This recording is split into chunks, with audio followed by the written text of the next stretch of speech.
Hi great people, welcome to our YouTube channel where truth meets clarity. Have you ever asked yourself, why do we see all the chaos we see in our families, the instabilities, the abuses, and the chaos and the disorder that we witness in our families? Has it ever crossed your mind to have a critical way of thinking and ask yourself, why is this happening in our families? Well, to understand all these vices that we see, we need to go back to the author of this institution called the family, because hey, when you want to know the function and the purpose of a product, you go back to the manufacturer. And in this case, the manufacturer of this unit of existence called a family is God himself. What did he have in mind when creating a family? Bearing in mind, we live in a world that is filled with a lot of people's philosophies, doctrines, man-made dogmas. It gets to a point an ordinary human being is confused. He doesn't know what to believe and what not to believe anymore. He doesn't understand the foundation of things. So let us go back to the mind of the maker and understand the purpose to which this family was ordered.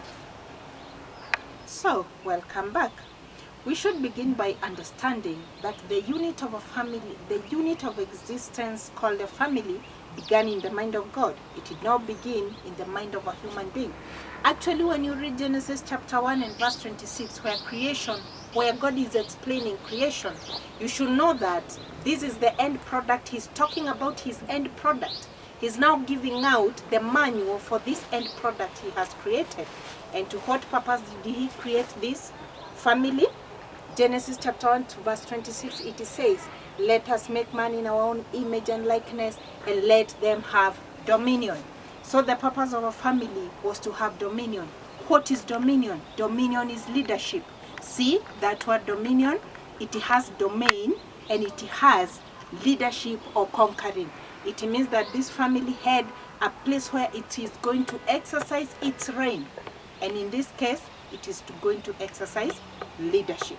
So it means that the first basis of leadership, the first basis of excellency, the first basis of good morals, the first basis of everything perfect and everything good. And when we want to see everything good in our families, we should know that God originally put it there. It doesn't have to be a struggle to see or to experience the good qualities in our families, because originally they are there. So when did evil creep in? When did immorality enter? Why do we see all these abuses we see in our families? Why do we see dysfunctionalities? Why do we see all this chaos? Because we have seen that was not the intention of God. The intention of God primarily was for his excellency to be captured in a family and to be able to be passed on to generations and to generations. Remember, batons are passed on in a generation. And remember, when there is an advancement of good, there is also an advancement of evil. That is why we see good existing in tandem with the evil. Where did this evil come from? Let us have a look at it. One wise man once said, when the purpose of a thing is not known, abuse is inevitable. When I don't know the purpose to which this glass was manufactured, I'm likely to misuse this glass. Initially, it was made to help me take a drink, but when I don't know the purpose to which it was manufactured, I'm going to use it for another purpose that it was not originally intended for. And maybe I will still abuse it. It means I will not put it into full use as per the manufacturer's mind. So to understand the family, we need to go back to the root and to the author, God himself. What does he say about a family? We need to understand, what did he place in our families? He put his excellency there. Remember, he said, let us make man in our own image and likeness. The first man, Adam and Eve, were in the nature of God. It means that every other offspring that was going to come out of them was going to be an offspring that is after the likeness of God, which means that we will not be having any evil in the world. We will not be seeing any evil, because initially these two people that were given the responsibility of filling the earth, they are first of all in the nature and likeness of God. So every other fruit that is going to come out of them, including the fruit of children, was going to be a fruit that was going to be in the likeness of God.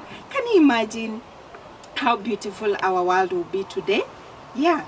But now evil entered. How did it enter? In the same garden, in the same presence of God. They were robbed of the nature of God when they knew sin, when they knew evil, when they were exposed to this chaos that we witness in our families.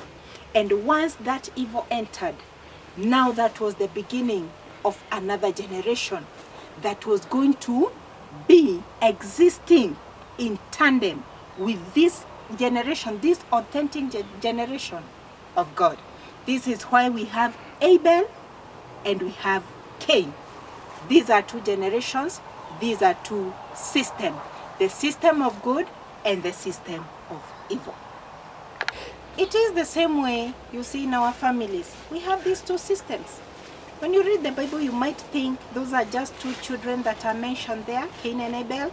But it should dawn on you, or it should come to your attention. We are talking about two systems. This is what is happening in our families.